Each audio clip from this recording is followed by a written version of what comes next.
Support your family or stay away, my father ordered. Then I'm out, I replied. Days later, I inherited a fortune and made him regret every choice he ever made. My gaze remained fixed on my phone, heart thudding as I scanned my father's message for the third time. Support your family or stay away. That was all. No reasoning, no conversation, just an ultimatum. And for the very first time, I made the decision I should have made long ago. I put myself first. I locked my phone and flung it onto the couch. The silence in my cramped apartment felt unfamiliar, almost unsettling. For as long as I could remember, I had carried the burden of my father's reckless behavior, constantly pulling him out of one financial catastrophe after another. Gambling losses, unsuccessful business ideas, unpaid credit card statements. He always swore he'd settle them, but he never followed through. I had been his endless source of financial rescue, and he never even had the decency to feel guilty about it. But this time was unlike the others. This time, when he called, his voice dripping with the usual combination of entitlement and irritation, I refused,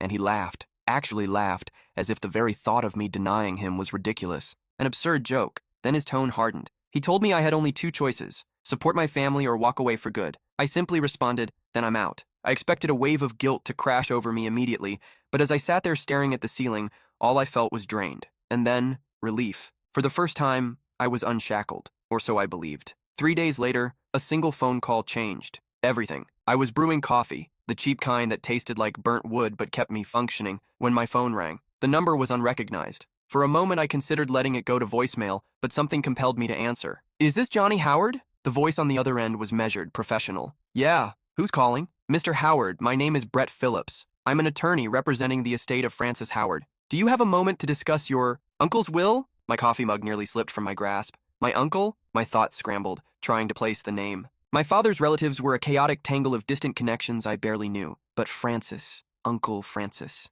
The name surfaced faintly. My father always dismissed him, called him a failure, a waste of space, someone who never accomplished anything. I hadn't seen him in more than a decade. Yes, I answered hesitantly.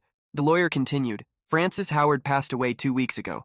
As his sole heir, you need to come to my office so we can go over the details. I blinked. Sole heir? Wait, are you saying he left me something? Not just something, Phillips responded. He left you everything. I sank into my chair, my head reeling. This had to be a mistake. I hadn't spoken to Uncle Francis since I was a teenager. Why would he leave anything to me? And what exactly did everything mean? Okay, I mumbled, still in shock. When do you need me to come in? As soon as possible. There are urgent matters regarding your inheritance that require immediate attention. That phrase, urgent matters, sent a ripple of unease through me. I had no idea what I was stepping into, but one thing was certain. This time, control was shifting in my direction, and I wasn't about to squander it. The drive to the lawyer's office was a blur, my thoughts racing as I dug through distant memories of Uncle Francis, trying to make sense of it all. Why me? Growing up, my father never had a single kind thing to say about him. Francis is a nobody, he used to sneer. Can't keep a job, can't hold on to a home, complete failure. That was the extent of what I had ever been told about him. I had only encountered him a few times during family gatherings,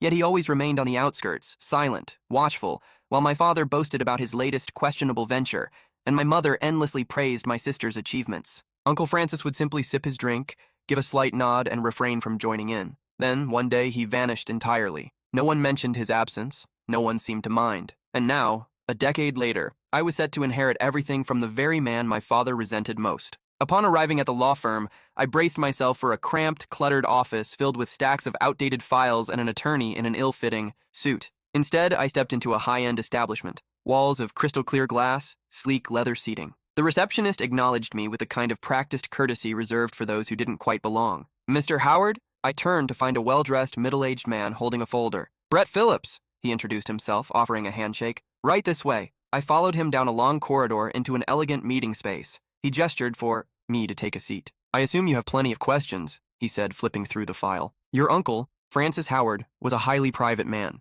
However, before his passing, he ensured that everything was arranged properly. You are the exclusive inheritor of his estate, which consists of financial holdings, real estate, and various business ventures. I hesitated. Business ventures? How much are we talking about? I asked cautiously. Mr. Phillips slid a document across the table. I picked it up, scanned the figures, then froze. 7 digits. I reread the numbers, my mind struggling to absorb the reality. This doesn't make sense, I stammered. My father always insisted he was penniless. Your father was mistaken, Phillips said, his expression impossible to read. Francis Howard was incredibly astute. He made strategic investments, managed several enterprises, and lived frugally, ensuring that few ever suspected the extent of his wealth. I clenched the paper, my heartbeat pounding in my ears. My father had spent his entire existence chasing money, leaning on me whenever he dug himself into financial ruin. And all this time, the real fortune in the family had belonged to the very man he had dismissed and ridiculed. The irony nearly made me laugh. "So, what happens next?" I asked,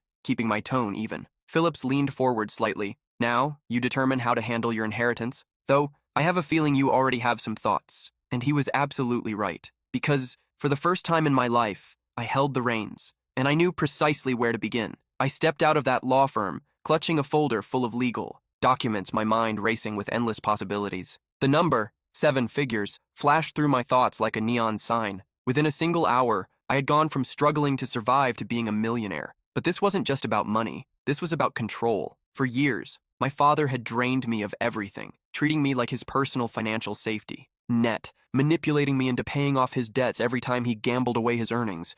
Each time I gave in, he acted as if it was my duty, like I owed him something simply for existing. But now, the upper hand was mine, and I knew exactly how to wield it. The moment I got home, I delved into my father's financial situation. It wasn't difficult. His debts were practically public knowledge. He owed money everywhere: banks, shady lenders, credit card companies. But one detail stood out. His most substantial debt was to a private lender, some local figure who had fronted him a significant amount, likely under informal terms.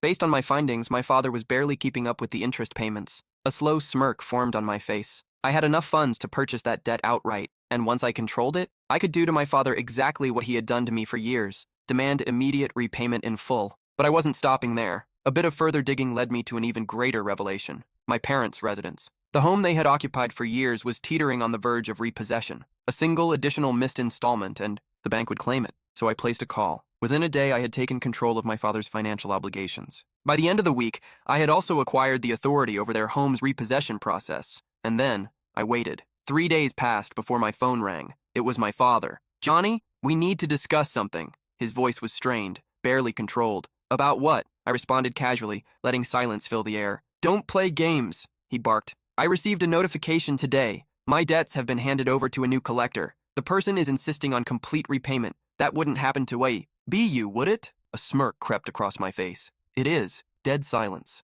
For the first time ever, my father had no response. "You told me to keep out of your affairs," I said, my tone steady. "I'm merely honoring your request. Pay up, Dad. You've got 1 week. Johnny, just listen." I ended the call. This was merely the beginning. 2 days passed, and I heard nothing from him. I imagined him pacing inside his house, checking his dwindling savings, scrambling for a way out of a predicament that, for once, I controlled. But I wasn't done yet. I had already assumed authority over his liabilities. Now, it was time for the property. Now that I held the legal right over the foreclosure, all it took was a final push. A conclusive warning was dispatched, demanding immediate settlement. I knew my father lacked the funds. He had spent his entire life living from one paycheck to the next, squandering every cent on wagers, hoping for an unlikely jackpot. This time, no one was coming to rescue him. But the next call wasn't from him, it was my mother. "Johnny, I'm begging you," she pleaded the second I picked up. "Whatever you're doing, you need to stop." I nearly laughed. Stop? Had they ever paused when I was drowning? Had they ever hesitated before draining me, bleeding me dry until there was nothing left? "I'm simply doing what Dad always taught me to," I replied, "taking care of my responsibilities." "You're tearing us apart," she sobbed. "This is our home. And how many times did you tell me it wasn't your concern when Dad dug himself into debt?" My voice was devoid of emotion. "You stood by while he took everything from me for years, and now it matters?" Silence. "You have 72 hours to vacate," I stated, my tone unyielding. "Think of this as my final act of staying out of your affairs." Before she could respond, I ended the call. 3 days later, I stood outside their house as the eviction crew arrived. My father stormed out, his face burning with fury. "You think this makes you strong?" he spat. "Destroying your own family?" I merely watched as the movers carried out furniture, boxes, and decades' worth of accumulated junk. "You told me to stay out," I said. "So now, I'm ensuring you do the, same." He lunged toward me, but I didn't so much as flinch. "Get out of my sight," I commanded, voice ice cold. "And never seek me out again." For the first time in my existence, I turned my back on them, without regret, without hesitation.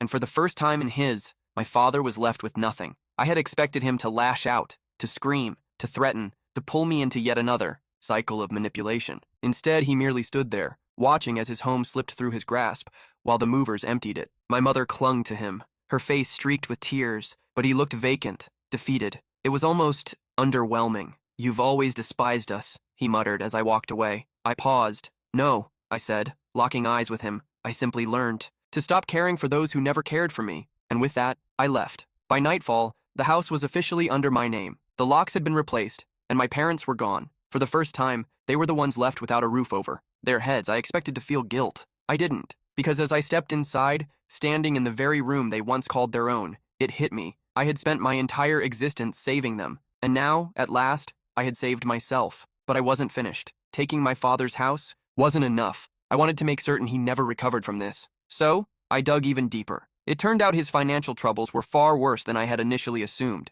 There were outstanding business loans, unpaid taxes, and debts to old acquaintances, people who had long since given up on ever getting their money back. With the resources now at my disposal, acquiring those debts was effortless. One by one, I claimed them all.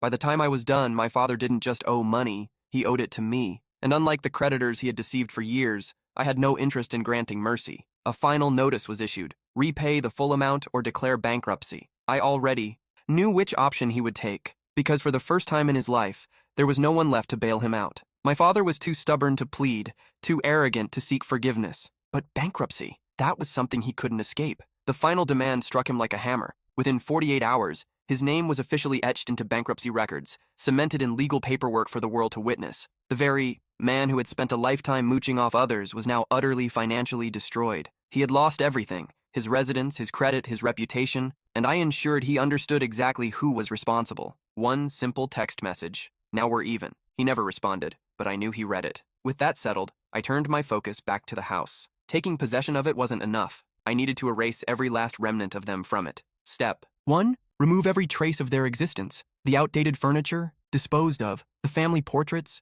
trashed. Every single reminder of the life they had built at my expense, obliterated. And once the house was finally mine, clean, untouched, stripped of their presence, I took my final step. I sold it. Not because I required the money, but because I wanted to ensure my father never set foot inside it again. The day the sale went through, I received another phone call. My mother. I debated ignoring it, but curiosity got the better of me. "Johnny," she began, her voice softer than I had ever heard before. "We need to talk." I leaned back, a smirk forming. "About what?" I asked. "Your father," she hesitated. "He's not doing well. He's lost everything. You've made your point." "Have I?" I cut in. Silence. "You had no issue watching me struggle," I continued, my voice steady. "You didn't care when I was drowning in his financial mess, but now that he's the one suffering, it suddenly matters?" "It's not the same," she murmured. "No," I agreed, "because this time, it's his problem, not mine." And for the first time ever, she was speechless. I ended the call, and I never picked up again. Weeks went by, and for the very first time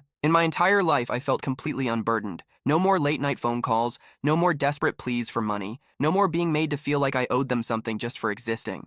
I had spent years suffocating under the weight of their troubles, but now I was finally the one standing firm while they struggled to stay afloat. But my work was not yet complete. One evening, a message appeared on my phone from an unfamiliar number. I almost ignored it, but when I opened it, I saw a single sentence: "I need to see you, please." I recognized who it was even before checking the number: my father. My first instinct was to delete it, but then a thought crossed my mind. No, I wanted to see him. I wanted to witness firsthand what he had become. So I typed a brief response: "Tomorrow, 3 p.m., the diner on 5th. When I stepped into the diner, I barely recognized him. The man who had once stood tall, overflowing with arrogance and an air of control, had vanished. His clothes were crumpled, his hair disheveled, and his hands trembled as he absent-mindedly stirred his coffee. When he finally looked up at me for the first time ever, my father appeared small. "Johnny," he rasped, his voice rough. I kept my tone cool and indifferent. "What do you want?" He exhaled, unsteady. I need help." I tilted my head slightly, pretending to consider it. "Help?" I mused. "That's interesting. I seem to recall you telling me to stay out if I wasn't going to help." His face twisted with frustration. "I didn't mean—" "You meant exactly what you said," I interrupted. His jaw tightened as he struggled to hold on to what little pride he had left, but I could see it, the desperation lurking behind his eyes. "Look," he muttered, rubbing a weary hand over his face. "I messed up, I know that, but I'm still your father." I let out a short, bitter laugh. "No, Dad, you were just a man who used me until I had nothing left to give. And now that I have the upper hand, you suddenly remember that you're my father?" Silence. "Please, Johnny," he whispered, his voice barely audible. "I have nowhere to go." I leaned forward, resting my elbows on the table. "Neither did I said evenly. "But you didn't care back then. So tell me, why should I care now?" His eyes widened slightly, as if he truly hadn't expected me to be this cold. "Because I'm your family," he said, his voice feeble. I smirked. And you told me to stay out of my family. So now, I stood up, tossing some money onto the table to cover my coffee. You stay out of mine. And with that, I turned and walked away, leaving him sitting there, alone, just as he had left me for years. I didn't glance back as I stepped out of the diner. I didn't need to. I had already seen everything I needed to see. The once proud man who had spent years controlling me, demanding my obedience, draining my bank account, and expecting my sacrifice, was now nothing more than a shattered figure in a cheap diner, pleading for scraps, and I had no sympathy left to give. That evening, I sat alone in my apartment, my eyes locked on my phone. I was certain my father would make another attempt. He always did. Surrender was never in his nature, at least, not until now, because for the very first time, he had exhausted every person he could manipulate. Turning to my mother wasn't an option. She was just as lost as he was. Reaching out to my sister was pointless. She had always depended on me to clean up their disasters. Now, without a roof over his head, without a single cent to his name, and without anyone left to exploit, he was finally experiencing what he had forced me to endure for years. Absolute rock bottom. My phone vibrated. I expected another desperate message from him, another frantic pleading attempt, but it wasn't. Instead, it was from my uncle's legal representative, Brett Phillips. Mr. Howard, I wanted to follow up regarding your uncle's affairs. There remains one last issue I would like to go over with you in person. Please contact me when convenient. A knot tightened in my chest. What else could possibly be left? I had already received my inheritance, signed every legal document, and used that wealth to reclaim everything my father had stolen from me. I dialed the number. Mr. Howard, I'm pleased you returned my call, Phillips greeted. I recently uncovered something while reviewing your uncle's paperwork. Something I believe you ought to know. Go on, I replied cautiously. Your Uncle Francis had one remaining asset that had previously been overlooked, a piece of property. I furrowed my brows. I thought I had already acquired everything. You did, except for this, he clarified. It was handled separately, something he arranged years ago. And it's quite intriguing. What sort of property? I asked. A brief pause followed before Philip spoke again, his words sending a chill down my spine. Your father's first business, the auto shop. Your uncle purchased it years back discreetly, and now it legally belongs to you. I sat motionless, gripping my phone, attempting to process what I had just been told. My father's former company, the one he squandered through his own recklessness, the one he invested years into, only to bring it to ruin through his irresponsible spending.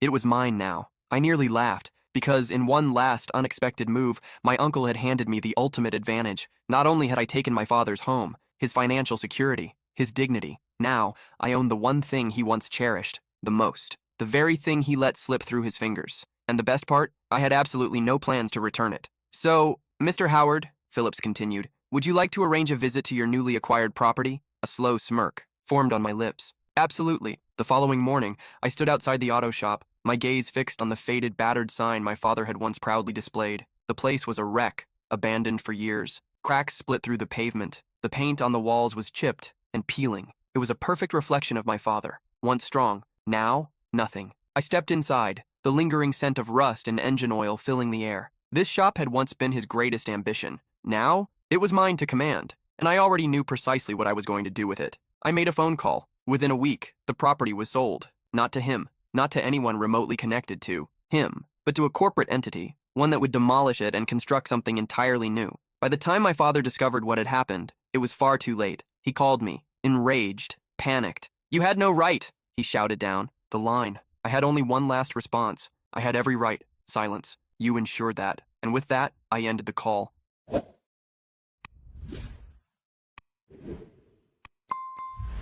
Asterisk after listening to today's story, perhaps it has raised some new questions in your mind, or maybe it has brought back some old memories. Every day on Reddit, new experiences and moments create fresh stories, and they connect all of us. Everyone has their own unique journey in life, and we all try to understand the world in our own way. These kinds of moments remind us that we are all human, sometimes happy, sometimes sad, and always learning something new. If you enjoyed this story, feel free to share it with your friends. Your thoughts and feedback are always valuable to us, as they motivate us to create even better content. Every story has its own unique angle, and our goal is to understand everyone's perspective and make our content diverse and relatable. Stories like these help us realize that life's journey is different for everyone, and by hearing other stories, we learn something new. You can also share your own stories with us. Your experiences are valuable to us as well, and if you enjoyed this video, please leave your feedback. We aim to create content that brightens your mind and gives you new ideas every time. If you've already seen this video before, your feedback is still important. With every piece of feedback, we can improve our content and bring a new perspective to our viewers. Today, what we saw was just a small part of the many stories shared on Reddit and across the world. It's a reminder of how we all try to understand life by sharing our experiences with each other.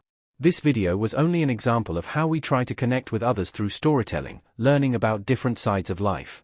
We hope to continue sharing such stories that help us all learn and grow together. Thank you for your time, and don't forget to keep an eye out for more stories coming soon. If you haven't already, please like and follow for more amazing content. Your support keeps us going, and we will strive to bring you more thought-provoking and heartwarming stories.